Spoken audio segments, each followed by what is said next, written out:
Kelebihannya jelas sih ya, karena di sini ilmiah, terang benderang, dan bisa dibuktikan. Itu yang terpenting ya. Jadi kita belajar nggak cuman teori, retorika, gambaran, atau ya penjelasan-penjelasan, tapi nggak sampai ke praktek. Nah, kalau di sini kita lebihnya itu karena kita praktek dan membuktikan empiris oleh diri sendiri. Alhamdulillah ketemu lagi dengan kami jamaah dari Tarekat Naksabandiyah Walidiyah Nusantara.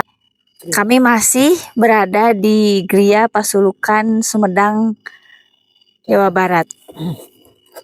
Kali ini masih edisi ngobrol-ngobrol santai, dan saya akan boleh dan saya akan mengajukan pertanyaan. Apa sih kelebihan setelah masuk di Thariqah ini? Boleh siapa saja yang mau ini.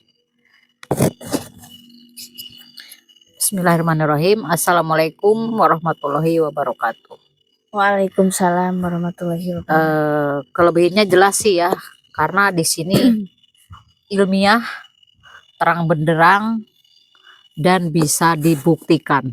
Itu yang terpenting ya.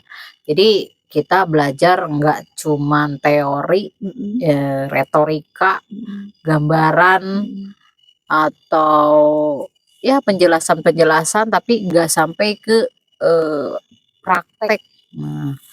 Nah, kalau di sini kita lebihnya itu karena kita praktek dan membuktikan empiris oleh diri sendiri. Itu yang terpenting, yang kelebihannya gitu kan. Dan mungkin jawaban yang terpenting itu sih dari saya ya. Mungkin keterangan dari coba. Assalamualaikum warahmatullahi wabarakatuh. Waalaikumsalam warahmatullahi wabarakatuh. Pertanyaan yang bagus menurut saya, karena orang akan selalu mencari yang lebih ya. Baik belanja ataupun segala macam pasti mencari yang lebih. Nah, kebetulan saya berada di sini di Thariqah Naksabandiyah Walidiyah Nusantara. Saya rasa bukan hanya sekedar dipikir. Saya pikir, saya rasa yaitu komplit.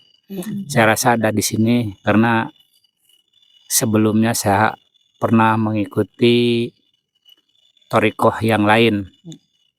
Dan setelah mempelajari dan terjun langsung praktek, ternyata ada kelebihannya.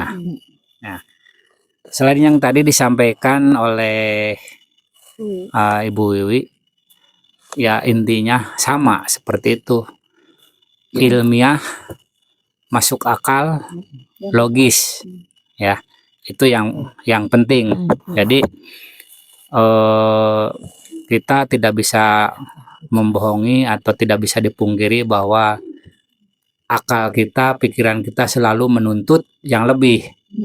Nah, lebihnya di sini, jadi setelah ikut mendalami, mempraktekkan bahwa setiap manusia akan mengalami atau menghadapi permasalahan, baik yang masalah ringan, masalah berat, masalah pribadi, masalah keluarga, dan masalah-masalah lainnya.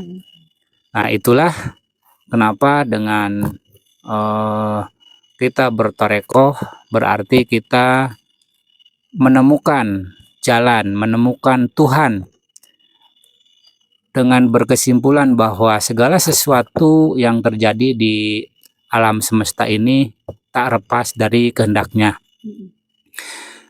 Dan dengan mempelajari thariqah ini, yang pasti kita mempelajari masalah kausalitas.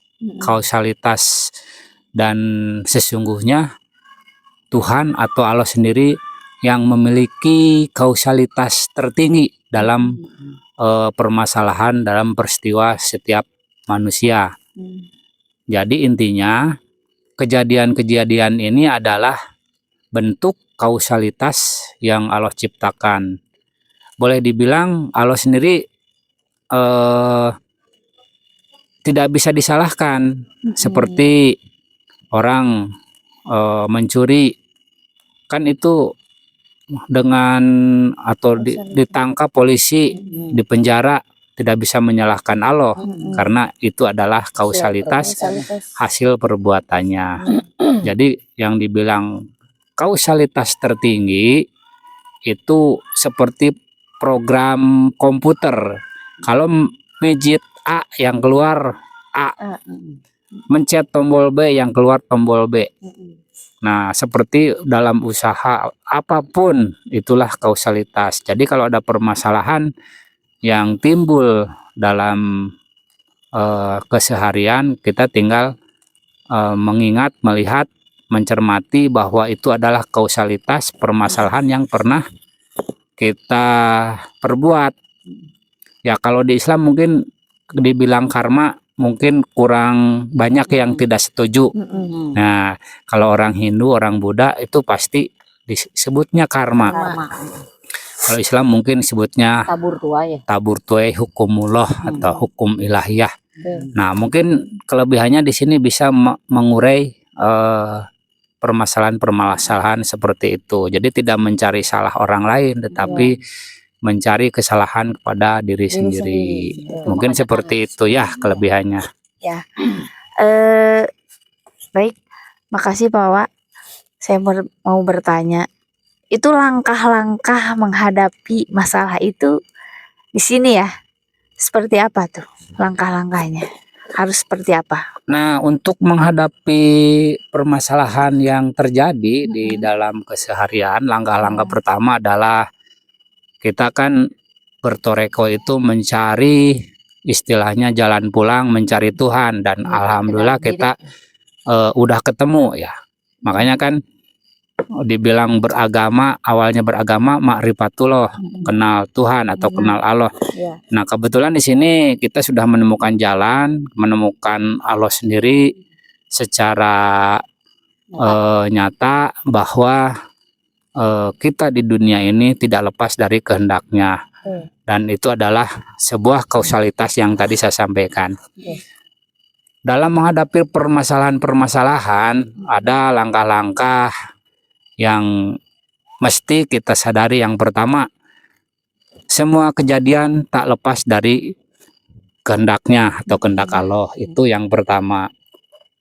Yang kedua, segala sesuatu yang terjadi itu hasil perbuatan diri sendiri. Nah, itu. Yang ketiga, ada sebut ujian. Ada yang disebut hukuman. Tergantung kita menilainya dari sudut pandang mana. Apakah permasalahan yang datang kepada kita itu sebagai ujian atau sebagai hukuman. Nah, yang penting karena kita di sini dilatih ada seperti syarat rukun mengikuti toreko. Di sini ada zikir sendiri, zikir berjamaah, ada suluk, ada ubudiyah, ada hijrah, dan berabdi, berbakti. Nah, yang pertama adalah dengan zikir kita belajar mengenolkan diri, karena Allah sendiri adalah satu tujuan meliputi negatif dan positif. Sedangkan di dunia ini adalah hukum dualitas, ada baik, ada buruk, ada surga, ada neraka, ada hitam, ada putih, dan lain-lain. Nah, sedangkan Allah sendiri meliputi segalanya. Kita sebagai umat yang bertuhan, otomatis kita harus menerima bahwa yang baik dari Allah, yang buruk dari Allah. Itulah ketika ada permasalahan baik besar atau kecil, itu ya kita mengenolkan diri. Banyak kalau orang-orang spiritual seperti meditasi adalah menetralkan atau bikin ordinat zero. Ya, ordinat zero artinya titik nol. Jadi masalah itu kita tidak menanggapi dengan positif atau negatif, hanya menyaksikan bahwa oh ini masalah dari Allah, dan kita langkah-langkah yang supaya mengurangi atau membantu untuk menuju ordinat zero, kembali lagi tadi kausalitas.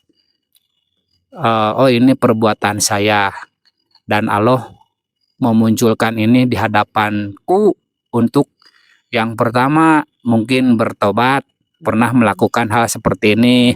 Yang kedua, oh ini ujian, membersihkan. Nah, itu hal-hal yang supaya kita tetap ada di ordinat zero.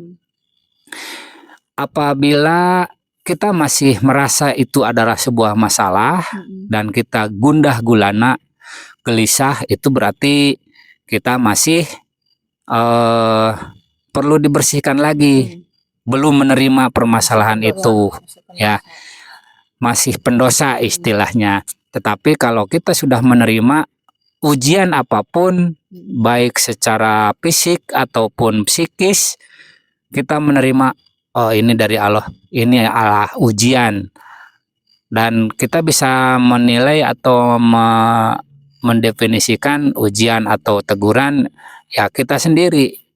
Kalaupun orang lain menilai, itu azab, atau itu terserah orang lain menilai. Tetapi yang pasti karena hukum di sini adalah hukum diri sendiri, makanya kita menilai bahwa oh ini teguran yang dulu pernah saya lakukan. Nah, itulah fungsi ngaji diri. Ya, ngaji diri inilah yang artinya setiap perilaku yang pernah kita lakukan bisa kita telusuri, bisa kita di reway, kalau kaset ya, di reway ke belakang. Oh ini perbuatan saya yang mana, yang kapan. Ternyata Allah memunculkan untuk kita menyadari dan bertobat. Pasti kalau sudah menyadari tidak akan diulangi. Itulah yang namanya taubatan nasuha. Jadi bukan kita beristighfar 7.777 kali, perbuatan itu boleh minta ampun dengan beristighfar, itu bagus, tapi akan lebih sempurna ketika kita beristighfar dan masalah muncul, kita menerima dan kita bertobat. Apalagi kalau ada hubungannya dengan orang lain, kita pernah berbuat kesalahan, pernah berbuat dosa kepada orang lain, dan kita minta maaf, itulah taubatan nasuha yang sempurna. Ya, jadi intinya kita ngaji diri, menerima bahwa semua yang kejadian adalah kehendak Tuhan, kehendak Allah, dan bisa kita sebutkan ini ujian ataupun cobaan. Mungkin seperti itu. Bu Wiwi boleh mau menambahkan kalau ada yang alangkah lebih baiknya ya ketika yang Pak Wawa terangkan itu harusnya mencapai kodimnya ya gitu, karena percuma kan semua kita alami, semua kita terima, belajar ikhlas itu ya kan, banyak tuh ya belajar ikhlas gitu kan, itu memang sangat mudah diucapkan ya, tapi kalau nggak sampai kodimnya itu kan ya betul, makanya kita di sini disebut thariqah qadim. Nah, untuk supaya bisa berikhlas atau mengikhlaskan, meridokan segala permasalahan adalah kehendak Allah, itu yang pasti langkah pertama kita mengasah di jalur kodimnya. Kalau jalur kodimnya kita sudah tembus, sudah kuat, makanya di alam baharunya, di kejadian praktek kenyataannya kita akan sangat mudah untuk menerima, menjalaninya. Ya, terus jadi kita sabar, itu bukan kita yang sabar tapi disabarkan. Nah, itulah ketemu ikhlas diikhlaskan, sabar. Jadi seperti kita nonton bola Uruguay sama Soviet, kita nonton tidak terpengaruh. Nah, seperti masalah yang datang kepada kita itu seperti masalah orang lain. Kalau kasarnya kita tidak condong ke kiri, tidak condong ke kanan. Itulah ordinat zero. Jadi pentingnya ordinat zero itu untuk supaya kita naik kelasnya. Kalau dibilangnya ujian, kita akan naik kelas kalau kita bisa menerima dan menyelesaikan ujian itu dengan ikhlas dan ridho. Mungkin seperti itu. Iya. Ya makanya kan pentingnya kita belajar naik kelas itu ya di sini. Jadi nggak sekedar di syariat ya, naik ke hakikat gitu kan. Nah supaya kita ketemu ordinat jiro itu karena ada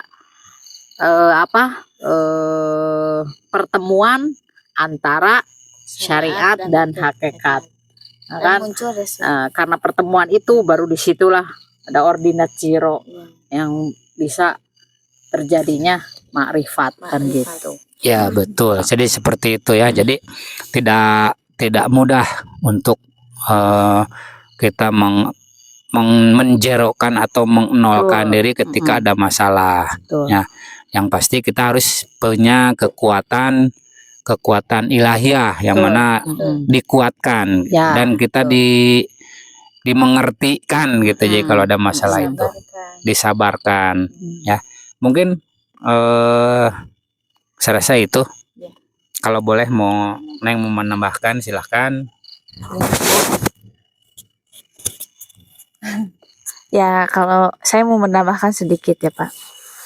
Yang saya rasakan belajar di sini, belajar di ordinat jiro. Ketika saya diberi ujian, nah, saya anggap ujian itu bukan sebagai masalah. Nah, itulah. Makanya tidak akan mempengaruhi apapun gitu ke dalam diri saya gitu. Jadi saya menerima. Nah, yang pasti kalau ujian itu yang pertama itu menerima dulu. Menerima. Jadi ada ketenangan. Enggak gundah gulana gitu kan. Resah gelisah. Nah, resah gelisah. Ya itu ordinat jiro yang menerima ketika tidak menganggap masalah itu ada atau bukan ada ya gitulah. Jadi bisa menganggap masalah itu sebenarnya memang fata morgana ya, sebenarnya nggak ada kan ya. Nah ada itu karena main pikiran kita kan gitu. Pikiran. Nah, makanya kenapa sih orang-orang yang bermakrifat suka bilang jangan memakai akal kan gitu ya. Karena ya akal ya kan mengontrol pikiran kan gitu.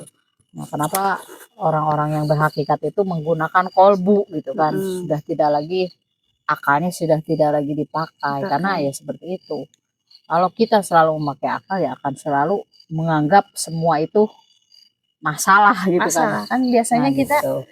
Kalau itu kan menganggap ujian itu sebagai masalah ya karena berkutat di sini nih di pikiran ya betul kan? Makanya orang yang terlalu banyak memikirkan permasalahan dokter menyebutnya stres sedangkan segala penyakit berawal dari stres. Nah itulah orang-orang sekarang lagi marak orang spiritual main di meditasi. Nah itu untuk belajar mengenalkan diri. Itu mengenalkan diri supaya tidak terpengaruh dengan kondisi masalah yang datang atau kejadian yang datang terhadap diri kita baik negatif atau positif. Jadi intinya kalau ada masalah yang menyenangkan tetap senyum. Gitu. Kalau ada masalah yang menyedihkan atau menyakitkan tetap juga senyum. Ya, gitu. Itulah ordinat jiro. Mungkin saya rasa cukup untuk masalah ordinat jiro dan permasalahan hasil atau kelebihan yang didapat di Thariqah Naqsabandiyah Hulidiyah ini. Saya cukup. Assalamualaikum warahmatullahi wabarakatuh. Waalaikumsalam warahmatullahi wabarakatuh. Baik, cukup sekian obrolan kali ini. Nanti kita lanjut di season berikutnya ya Pak. Oke, bersama kami jamaah dari Tarekat Naksabandia Holidiyah Nusantara. Ilahi anta maksudi warido kamatubi. Wassalamualaikum warahmatullahi wabarakatuh. Waalaikumsalam warahmatullahi wabarakatuh.